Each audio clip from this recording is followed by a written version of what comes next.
이사야서 40장 27절로 31절 말씀 우리 한 절씩 교독하겠습니다. 야곱아 어찌하여 내가 말하며 이스라엘아 내가 이르기를 내 길은 여호와께 숨겨졌으며 내 송사는 내 하나님에게서 벗어난다 하느냐.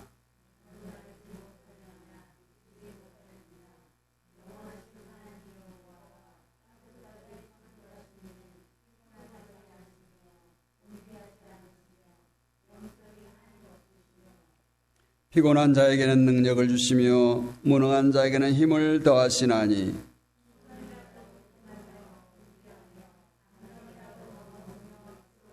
같이 읽습니다.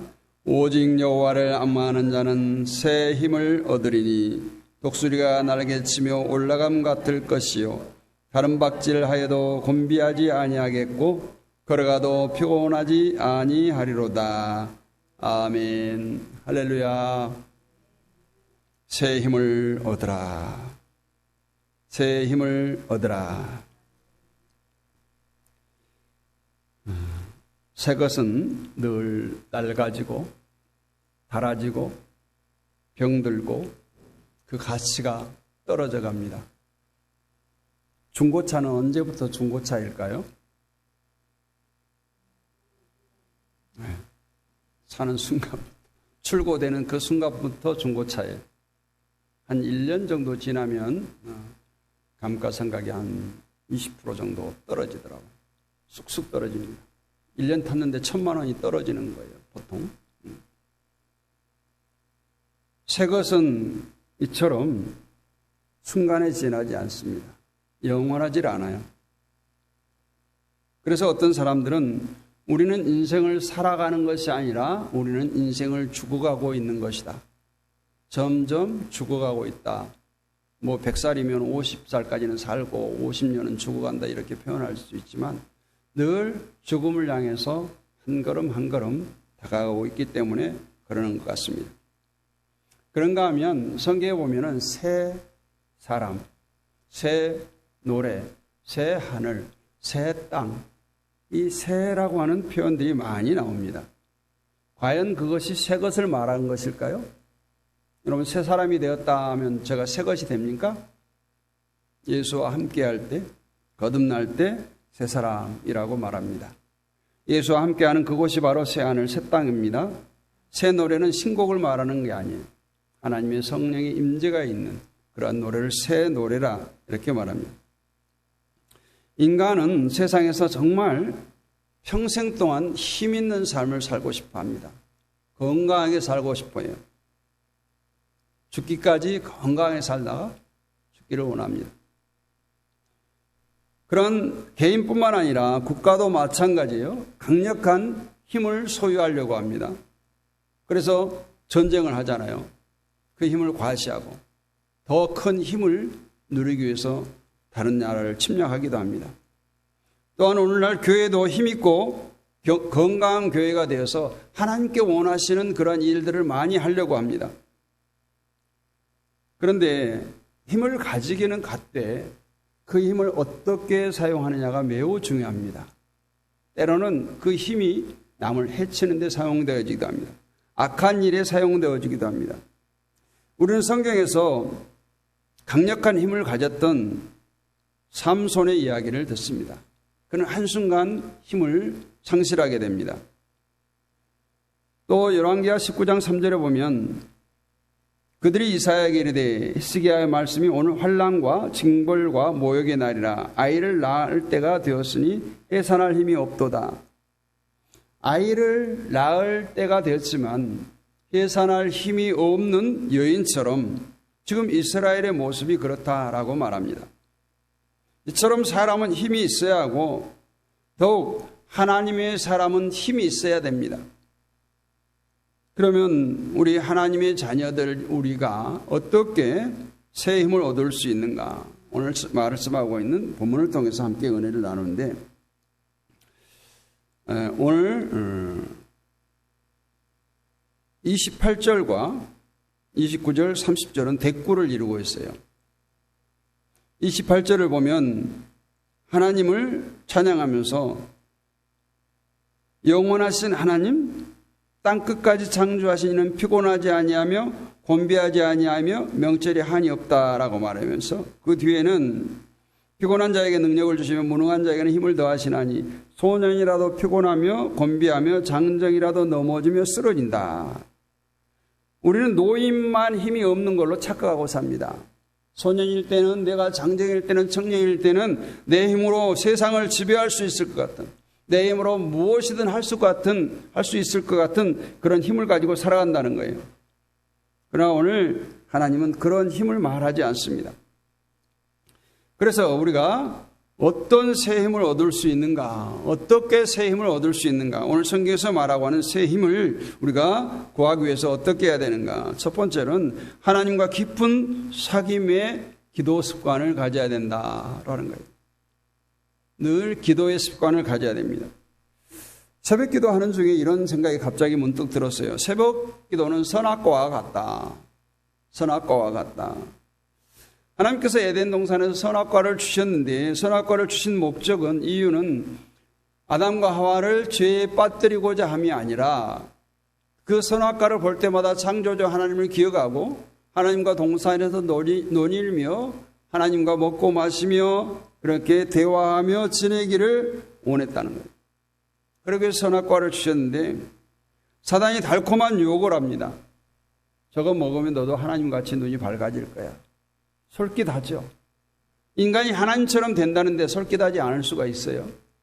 아니, 하나님 아니라도 우리 인간에게 재벌이 된다고 하는 그런 유혹이 오면 솔깃하지 않겠어요? 새벽 기도는 주님과 깊은 사귐에 깨어야 할 시간이 맞아요. 그런데 어떻습니까? 잠이라고 하는 달콤한 유혹이 있어요. 하나님과 대화가 없는 생활은 포도나무에서 잘려나간 가지와 같습니다. 전투 중에 본대와 교신이 끊긴 나고병과 같아요. 그래서 어떠한 위기에 처해 있어도 도저히 도움을 구할 수가 없습니다. 스스로 살아날 방법이 없어요.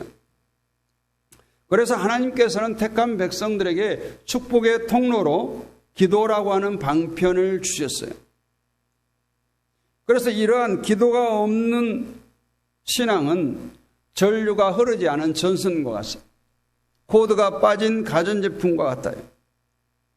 결국은 병들고 어두운 심령이 되고 맙니다.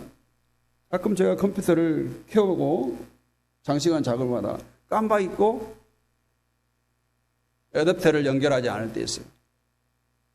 그러면 예고 없이 컴퓨터가 꺼집니다. 그것과 같아요. 우리는 느끼지 못해요. 요한 웨슬리는 그 임종시에 이런 고백을 했어요. 나의 생애 중에 가장 좋았던 것은 하나님과 함께 하실 때였다. 하나님과 함께 하심이라는 거예요. 나의 목자 되시는 그분, 전능자 하나님과 함께하는 우리는 행복자임을 믿으시기를 원합니다. 하나님이 함께하는 것이 가장 행복한 거예요.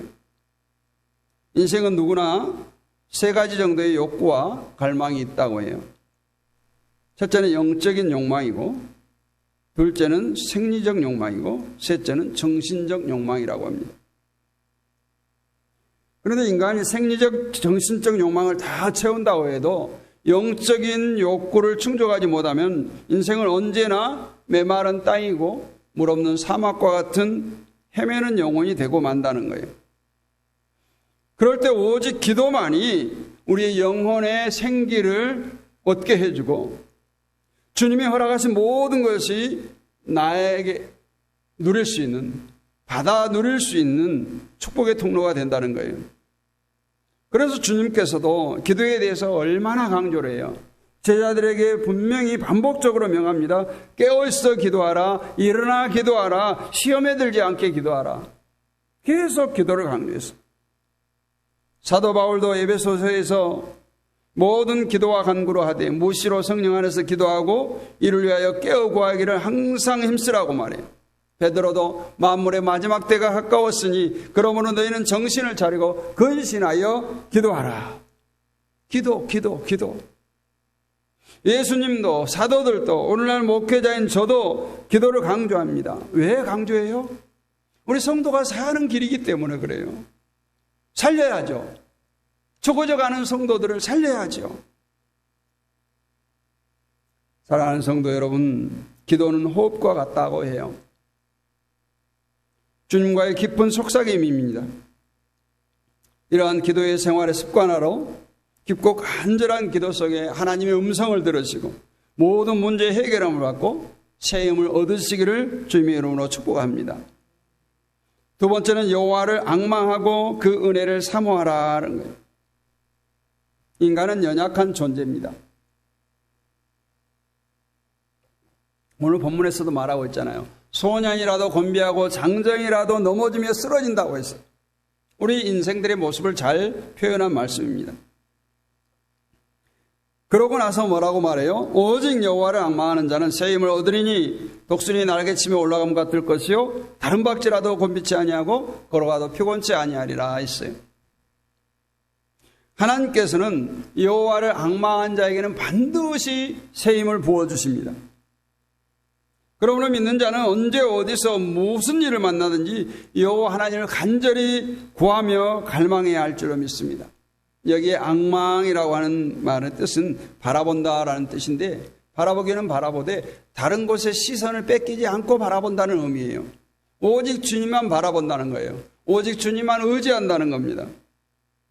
한 걸음 더 나가서 여호와를 앙망하되 반드시 대가를 지불하라는 거예요. 여러분은 이미 지금 대가를 지불해서 시간을 들여서 몸을 들여서 이 시간 이곳에 나와 있습니다. 우리가 은혜가 구원이 천국이 거저 주어진 것입니까? 물론 우리에게 선물로 주어진 것이지만 그것은 이미 예수님께서 우리를 대신해서 대가를 지불하셨어요. 그것도 엄청난 대가를 지불하셨어요. 몇 억 몇 천이 아닌 생명을 내어놓으셨다는 거예요. 주님께서 대신 지불하셨어요. 그러면 그 대가를 누리는 삶을 살아야 되지 않겠어요? 그 대가가 헛되지 않도록 해야 되지 않겠습니까? 여러분, 현대를 기적이 없는 시대라고 말해요. 기적이 일어나지 않는다라고 말해요. 정말 그럴까요? 저는 그렇게 생각하지 않아요. 기적이 없는 시대가 아니라 하나님을 갈망하는 시대가 아니라서요. 하나님을 갈망하는 마음이 사라져서 이런 기적이 안 보이는 거예요. 오늘날 많은 사람들이 세상의 명예를 찾고 돈을 찾고 부를 찾지만 하나님을 잊어버립니다. 육신은 기름졌지만 영혼은 갈급해져 있어요. 피폐해져 있어요. 이러한 인생의 생존을 진단해서 독일의 시인 릴케는 이렇게 말했어요. 인생은 마치 무대 위에 올라간 배우가 자기의 대본을 모르고 어찌할 바를 몰라 헤매는 것과 같다라고 말했어요. 생각해 보세요. 혼자 1인극도 아니고 많은 배우들과 함께 공연을 하는데 내가 해야 할 대본, 대사 아무것도 몰라. 내가 어떻게 행동해야 할지 모르고 그 사람이 무대에 올라갔다고 생각해 보세요. 무대에 안 올라간 문제가 아니에요. 무대에 올라갔는데 허둥지둥하면 그 연극은 완전히 망치는 겁니다. 시인 릴케는 그렇게 우리 인생들을 해석했어요. 근데 보니까 에레미야서 17장 5절에 여호와께서 이와 같이 말씀하시니라. 무릇 사람을 믿으며 육신으로 그 힘을 삼고 마음이 여호와에게서 떠난 그 사람은 저주를 받을 것이라. 내 힘으로 살겠다고 하고 인간의 힘을 의지하고 여호와에게서 떠난 사람은 저주를 받을 것이라는 거예요. 하나님께서는 우리에게 수많은 복을 약속하셨죠. 아예 에덴을 지으실 때부터, 우리 인간을 지으실 때부터 축복하셨잖아요. 생육하고 번성하라, 땅에 충만하라, 그것들을 다스리라고 엄청난 축복을 해주셨어요. 그런데 그 여호와를 떠난 사람은 저주를 받을 것이라고 에레미야 선지자가 말합니다. 그렇습니다. 하나님이 없는 인생은 삶의 목적을 잃어버린 표류하는 배와 같아요. 그런 삶을 살 수밖에 없어요. 그러므로 이 땅에 피조물 된 모든 인생은 누구나 여호와를 앙망해야 되는 거예요. 하나님을 만나야 합니다. 하나님을 만나는 길은 어디 있습니까? 찾고 사모하는 데 있어요. 데살로니가서서 역대상에 보면은 28장 9절에 내가 나를 찾으면 만나리라. 내가 나를 찾을 때 만나겠다고. 잠언 8장 17절에도 나를 간절히 찾는 자가 나를 만날 것이라고 했어요. 하나님을 찾고 앙망하시기를 원합니다. 그럴 때 우리가 하나님을 만나는 거예요. 그럴 때 우리가 새 힘을 얻을 수가 있습니다. 극동방송 사장인 김장호 목사님이 이런 말을 했어요. 사람이 사람을 만나면 역사가 일어나고 사람이 하나님을 만나면 기적이 일어난다. 아멘입니까? 이처럼 우리 인생들이 정말 인간 관계도 소중하지만 하나님과 관계가 얼마나 소중한지를 알아야 돼요. 우리 인생들이 하나님을 간절히 찾고 사모하여 여호와 하나님을 앙망할 때 새 힘을 얻게 되고 기적을 체험하게 될 줄로 믿습니다. 세 번째는 성령으로 기름 부음 받아야 새 힘을 얻습니다. 이사야 42장 1절에 보면 내가 붙드는 나의 종 내 마음에 기뻐하는 나의 택한 사람을 보라. 내가 나의 신을 그에게 주었은즉 그가 이방에 공의를 베풀리라. 여기 나의 신, 하나님의 신, 이것은 성령을 말합니다. 성령을 부어주셔서 하나님의 백성들에게, 주의 종들에게 이방에 공의를 베풀도록 하겠다는 거예요. 우리 인생은 약합니다. 힘이 없어요. 오늘 말씀처럼 들의 풀과 같은 존재예요. 그렇기 때문에 우리는 하나님의 성령으로 기름 부음을 받아야 합니다. 그래서 하나님은 언제나 우리에게 사명을 주실 때는 그냥 이거 해 맡기지 않아요. 연단시킵니다. 훈련시키시고 특별히 성령을 부어주셔서 능력의 사람으로 만들어서 쓰십니다. 특히 성경의 한 구절을 보면 사사기 3장 보면 이스라엘 백성들이 이제 여호와 앞에 악행을 저질렀을 때 바알과 아세라를 섬기고 우상을 섬길 때 메소포타미아 왕인 굿산 리시다임 왕에게 8년 동안 지배를 당하게 합니다. 수치를 당하게 하는 거죠. 그럴 때 이스라엘 백성들이 회개를 부르짖고 하나님께 나옴으로 이스라엘 백성들의 기도를 들으시고 갈렙의 아우 그나스의 아들이라고 표현돼요. 그냥 그나스의 아들 이렇게 안 하고 갈렙의 아우 그나스의 아들 온니엘에게 여호와의 신을 부어주심으로 큰 능력이 임하게 하셔서 온니엘은 그 능력으로 메소포타미아 왕 굿산 리시다임과 대적을 쳐부수고 승리를 가져오게 되는데 그 후에 40년 동안 태평성대를 누리게 됩니다. 우리는 다윗 왕 때 50년 태평성대를 누림으로 대단했다고 우리는 얘기하는데 이 온니엘이라고 하는 별 볼 일 없는 갈렙도 아니고 갈렙의 아우에게 성령의 능력을 부으셔서 이스라엘을 다스리게 하는데 40년 동안 태평성대를 누리게 합니다.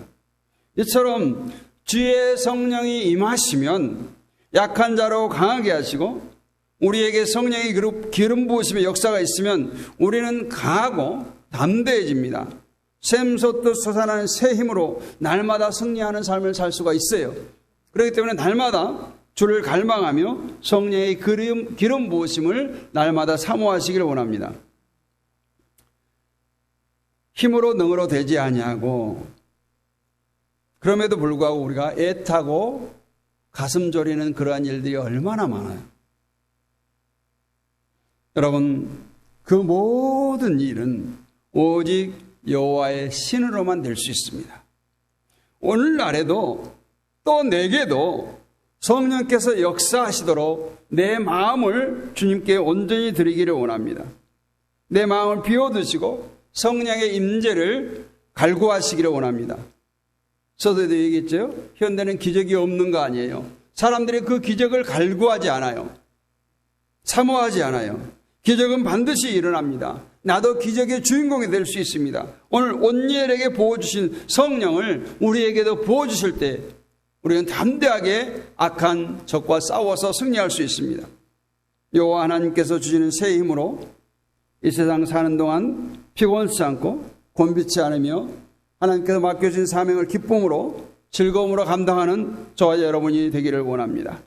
오늘 여호와를 앙망하는 자는 새 힘을 얻게 된다라고 하는 이 말씀은 분명한 하나님의 약속이에요. 축복의 말씀입니다. 우리 인생은 피곤하고 곤비할 수밖에 없는 존재예요. 인간의 육체는 불의 꽃과 같이 시들어 마르는 존재예요. 오늘 보면은 소년도 장정도 그 힘에 한계가 있다고 말해요. 그 힘을 쓰고 나면 피곤해집니다. 쓰러집니다. 그러므로 사람을 믿으며 육신으로 그 힘을 삼고 마음이 여호와께서 떠난 사람은 저주를 받을 것이라고 하는 이 에레미야 17장 5절 말씀처럼 세상을 의지하지 아니하고 사람을 의지하지 아니하고 오직 여호와를 앙망하며 성령의 기름 부으심을 갈구하는 마음으로 살아가는 저와 여러분이 되시기를 원합니다. 분명히 여호와를 앙망하는 자는 새 힘을 얻게 됩니다. 환경, 사람, 물질 이 모든 것들 초월해야 돼요. 내 환경이 이런데 어쩌갑니까? 내 집안이 이런데 어떡합니까? 내 몸이 이런데 어떡합니까? 아니에요. 그 모든 것은 어찌 보면 당연한 거예요. 우리 인생들은 그렇게 피조된 하나님의 피조물이기 때문에 그래요. 하나님 없이도 살 수 있도록 만들어 놓지 않으셨다는 거예요. 선악과를 얘기했죠. 선악과를 범으로써 하나님 없이 살 수 없는 존재됨을 깨닫게 했어요. 하나님을 늘 바라고 하나님을 늘 찾고 하나님을 늘 믿도록 만드셨어요. 그래서 선악과를 먹게 하는 그 유혹이 오늘날 우리 주변에 너무너무 많은 거예요. 기도하려고 하는데 기도보다 더 재밌는 것, 더 좋은 것이 있습니다. 기도하려고 하는데 몸이 너무 피곤합니다. 기도하려고 하는데 아픕니다. 내 가족이, 내 친구가 방해합니다.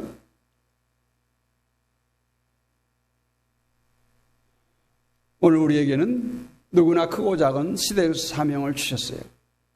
사명을 주셨을 뿐만 아니라 그 사명을 감당할 수 있는 힘과 능력도 더불어 주십니다. 여호와를 갈망합시다. 하나님의 약속의 말씀을 붙듭시다. 또 날마다 성령의 기름 부으심을 갈구합시다. 성도는 하나님께서 주시는 신령한 힘과 능력을 공급받아야 사는 존재예요. 우리 스스로 살아갈 수가 없어요. 그것이 어쩌면 우리에게 큰 은혜의 축복이에요. 만약 하나님께서 어느 날 우리에게 어떤 큰 라이센스를 하나 줘요. 야, 너는 2024년 9월 8일 이제 내가 너 도우지 않아도 돼. 너 마음대로 살아도 충분히 살 수 있어. 이렇게 하면 우리가 잘 살 것 같습니까? 매일매일 우리는 하나님께 은혜를 간구해야 돼. 하나님의 도우심을 구해야 돼요. 새 힘을 구해야 돼요. 그렇게 살도록 하나님께서 지으셨습니다. 오늘 그런 시대적인 사명을 잘 감당하는 축복을 누리는 저와 여러분이 되시기를 주님의 이름으로 축복합니다. 그러기 위해서 날마다 새 힘을 얻으시기를 원합니다. 소년이라도 장년이라도 쓰러지고 넘어지지만 여호와께서 함께 하시면 달려가도 걸어가도 피곤치 않고 곤비치 않는 이러한 놀라운 은혜와 축복을 누리는 저와 여러분이 되시기를 주님의 이름으로 축복합니다.